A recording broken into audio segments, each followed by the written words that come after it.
Wage stagnation continues. Hello everyone, Florian Heise here, and welcome to another episode of HeiseSays. I hope you're all having a good Sunday. I have my stein of coffee here, and I thought we'd have a look at this article from news.com.au, which is discussing, the unlikelihood of getting a pay rise this year. And I'll bring up my favorite chart, the chart showing all the predictions from the Reserve Bank of Australia with regards to wage forecast. They're spot on, 100% accurate. And these are the people making decisions that are apparently steering our entire economy. I'll just bring it up again, guys. Yep, right, so many times. So let's have a look at this. And I know why they're framing it as, why you're not going to get a pay rise this year. They're framing it on a personal level, but we need to see this as just a sign of the overall state of the economy. It means there isn't enough competition for labor, so people aren't getting pay rises. And I know you get all these nincompoops arguing for up the minimum wage, give everyone $1,000 an hour. They don't realize a fair chunk of people are paid above minimum wage, and if you put up minimum wage, you're going to push people out of employment. It always comes with unemployment, this intervention in the market. So let's have a look. That pay rise you've been holding out for could be years away based on new government figures. There you go. Bad news, folks. That pay rise you've been holding out for could be years away. New wage price index figures show the total hourly rates of pay, excluding bonuses, grew by just 2.2% each year, and a measly 0.5% this quarter. Australia's bushfire crisis and the rapid global spread of the coronavirus have had a worrying impact on the spending and key sectors like tourism. Now, I'll just bring up this chart here to infographic to give you all a scale of the tourist industry. So it's $60 billion, 3% of our GDP. About 12 billion of that, I think a little bit more, 12.5, is from China. And that is going to be significantly dented due to the coronavirus. Even though apparently we're letting in 100,000 international students from China, just because our university sector needs the funding.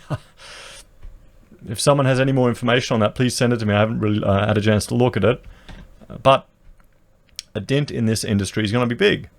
Because we'll jump here. We'll have a look at just some comparable industries for people. Iron ore industry is 48.2 billion. So tourism is bigger than that. Coal, 47 billion. Tourism is bigger than that. Gold, 29 billion. Tourism is bigger than that. So it's bigger than all of our industries. So just the exports that we're putting out here is what? 243 billion. So just think about that. The tourism industry is equal to essentially a quarter of all of our other exports, and we're taking a big hit in it. A big hit. It's a big employer too. And retail feeds off that as well. Retail is a big employer in our economy too. So all of these things will have flow-on effects. So according to data, Victoria remains the best place in the country to get a pay rise, with wages up 2.7% in the past 12 months.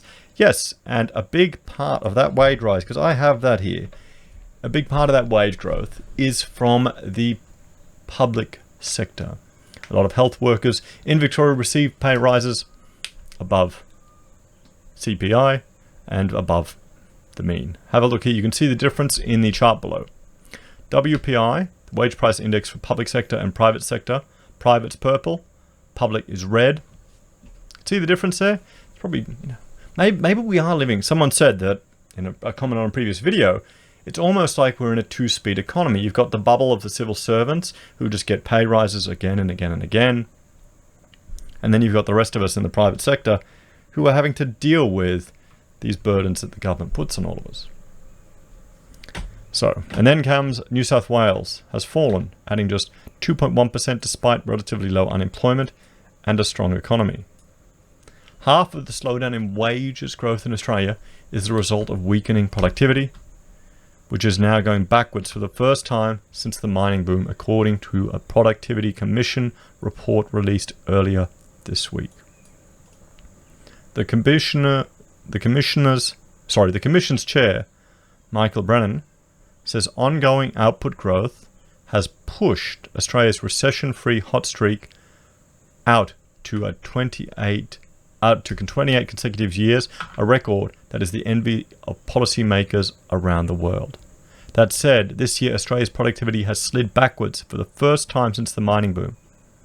Output growth has been driven by strong growth in employment rather than doing things better.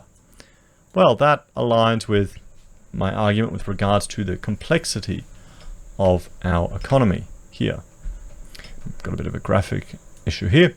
The report shows two measures of productivity fell in 2018-19.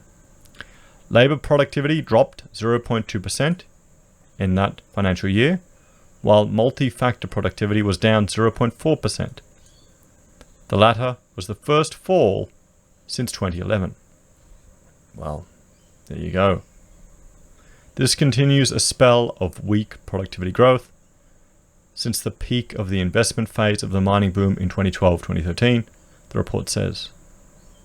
These compare with respective rises of 0.7% and 0.9% in 2017-18 and long-term average growth from 74-75 to 2018-19 of 2% and 0.8%. The largest fall in productivity occurred in the drought-affected agricultural sector. Well, I can't say anyone would be surprised with that. The Commission notes wage growth, when measured against inflation, has been weak since 2012-13. It says slow labour productivity growth accounts for about half of the slowdown in wages. Earlier this month, the ADIC group released a survey which found that 2/3 of Australians would ask for a pay rise this year. Well, let us know in the comments, guys, are you asking for a pay rise this year? Or if you have your own business, or if you're a contractor, are you able to up your fees? I know in architecture it feels like fees have been pretty suppressed for a while. It's quite a competitive environment for the last few years. But Echo CEO Rafael Mayona said there are few signs Aussie's poor wage growth will soon improve. There is a gap between the economy's ongoing poor wage growth and Australians' expectations for fair remuneration as their skills and contributions at work increase, he said. So, the ADICO survey found Australians working in businesses, finance and real estate were more likely to bag pay rises this year, while hospitality workers, those in not-for-profit industries, and healthcare will be among the least likely. Well, it's interesting. They made no mention of the gender earnings gap, but you can just see here where, business, finance, real estate compared to hospitality, not-for-profits and healthcare.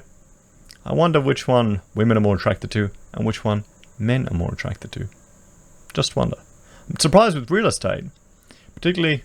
Well, then again, I guess, there's all the hype. Maybe, people are getting out there, more auctions, working for Domain, hosting television shows. It could be. So guys, what do you think? Do you think we're going to see some wage growth? I mean, you can have a look at it. It's just been trending down and down and down. And right now, I'll just continue this chart on. We can see here, 2019, it's 2%. So, or 2.2%. Hasn't hit their 2017 predictions. Nowhere near 2016, 15, 14, 2013, 2012, and 2011. Do you think they do these predictions just constant positivity to try and spur the market on? But then it's offset by an incredibly low cash rate that just destroys consumer confidence. And guys, this is the thing. If we had another gentleman who commented previously, that for him to get a pay rise, he had to go overseas. He trained himself up, he got skills, he headed overseas. Then he came back to Australia eventually after getting a lot of experience, and he came back at a much higher level. Is that what people have to do? Upskill and come back at a more senior level? Have you done that? Have you managed to get a pay rise? Why don't you share your stories in the comments below, guys? And let's see what happens this year. But I'm almost certain that we're going to be hitting an actual real recession this year, not just a per capita decline in growth. We'll have to wait and see. Anyway, guys, thank you for watching. I hope you're all having a great Sunday. Please like, share, and subscribe to the channel.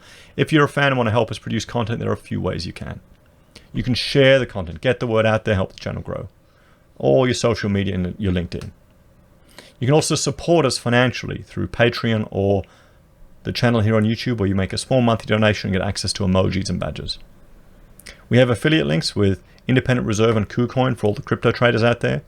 We also have affiliate links with Amazon and eBay for your consumer purchases.